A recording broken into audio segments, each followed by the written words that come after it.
व्याकरण ग्रामर। व्याकरण वह विद्या है जिसके द्वारा हमें किसी भाषा का शुद्ध बोलना, लिखना एवं समझना आता है। भाषा की संरचना के ये नियम सीमित होते हैं और भाषा की अभिव्यक्तियां असीमित। एक एक नियम असंख्य अभिव्यक्तियों को नियंत्रित करता है। भाषा के इन नियमों को एक साथ जिस शास्त्र के अंतर्गत अध्ययन किया जाता है उस शास्त्र को व्याकरण कहते हैं। वस्तुतः व्याकरण भाषा के नियमों का संकलन और विश्लेषण करता है और इन नियमों को स्थिर करता है। व्याकरण के ये नियम भाषा को मानक एवं परिनिष्ठित बनते हैं। व्याकरण स्वयं भाषा के नियम नहीं बनाता। एक भाषाभाषी समाज के लोग भाषा के जिस रूप का प्रयोग करते हैं उसी को आधार मानकर व्याकरण व्याकरणिक नियमों को निर्धारित करता है। अतः यह कहा जा सकता है कि व्याकरण वह शास्त्र है जिसके द्वारा भाषा का शुद्ध मानक रूप निर्धारित किया जाता है। व्याकरण के अंग। व्याकरण हमें भाषा के बारे में जो ज्ञान कराता है उसके तीन अंग हैं: ध्वनि, शब्द और वाक्य। व्याकरण में इन तीनों का अध्ययन निम्नलिखित शीर्षकों के अंतर्गत किया जाता है। 1. ध्वनि विचार। 2. पद विचार। 3. वाक्य विचार। व्याकरण के प्रकार। 1. वर्ण या अक्षर। 2. शब्द। 3. वाक्य। 1. वर्ण या अक्षर। भाषा की उस छोटी ध्वनि इकाई को वर्ण कहते हैं जिसके टुकड़े नहीं किए सकते हैं, जैसे अ, ब, म, क, ल, प आदि। 2. शब्द। वर्णों के उस मेल को शब्द कहते हैं जिसका कुछ अर्थ होता है, जैसे कमल, राकेश, भोजन, पानी, कानपुर आदि। 3. वाक्य। अनेक शब्दों को मिलाकर वाक्य बनता है।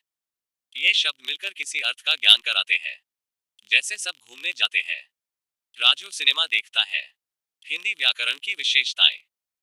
हिंदी व्याकरण संस्कृत व्याकरण पर आधारित होते हुए भी अपनी कुछ स्वतंत्र विशेषताएं रखता है। हिंदी को संस्कृत का उत्तराधिकार मिला है। इसमें संस्कृत व्याकरण की देन भी कम महत्वपूर्ण नहीं है। शून्य किशोरीदास वाजपेयी ने लिखा है कि हिंदी ने अपना व्याकरण प्रायः संस्कृत व्याकरण के आधार पर ही बनाया है। क्रिया प्रवाह एकांत संस्कृत व्याकरण के आधार पर है, पर कहीं कहीं मार्गभेद भी है।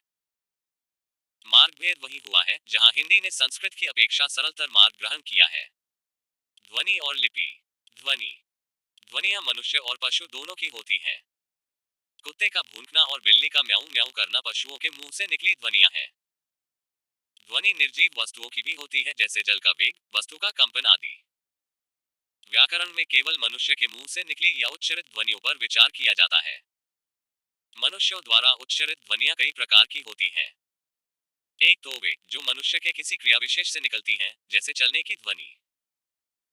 दूसरी वे ध्वनियां हैं जो मनुष्य की अनिच्छित क्रियाओं से उत्पन्न होती है, जैसे खर्राटे लेना या जनभाई लेना। तीसरी वे हैं जिनका उत्पादन मनुष्य के स्वाभाविक कार्यों द्वारा होता है, जैसे कराहना। चौथी वे ध्वनियां हैं जिन्हें मनुष्य अपनी इच्छा से अपने मुंह से उच्चारित करता है। इन्हें हम वाणी या आवाज कहते हैं। पहली तीन प्रकार की ध्वनियां निरर्थक हैं। वाणी सार्थक और निरर्थक दोनों हो सकती है। निरर्थक वाणी का प्रयोग सीटी बजाने या निरर्थक गाना गाने में हो सकता है। सार्थक वाणी को भाषा या शैली कहा जाता है। इसके द्वारा हम अपनी इच्छाओं, धारणाओं अथवा अनुभवों को व्यक्त करते हैं। बोली शब्दों से बनती है और शब्द ध्वनियों के संयोग से। यद्यपि मनुष्य की शरीर रचना में समानता है, तथापि उनकी बोलियों या भाषाओं में विभिन्नता है।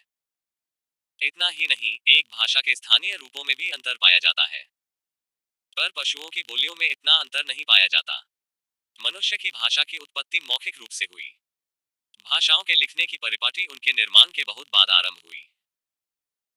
यह तब हुआ जब मनुष्य को अपनी भावनाओं, विचारों और विश्वासों को सुरक्षित रखने की प्रबल इच्छा महसूस हुई।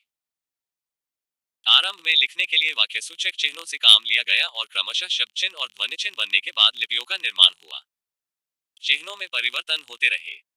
वर्तमान लिपियां चिन्हों के अंतिम रूप हैं, पर यह कार्य अभी समाप्त नहीं हुआ है। उदाहरण के लिए वर्तमान काल में हिंदी लिपि में कुछ परिवर्तन करने का प्रयत्न किया जा रहा है। हिंदी भाषा देवनागरी लिपि में लिखी जाती है। इसके अपने लिपि चिन्ह हैं।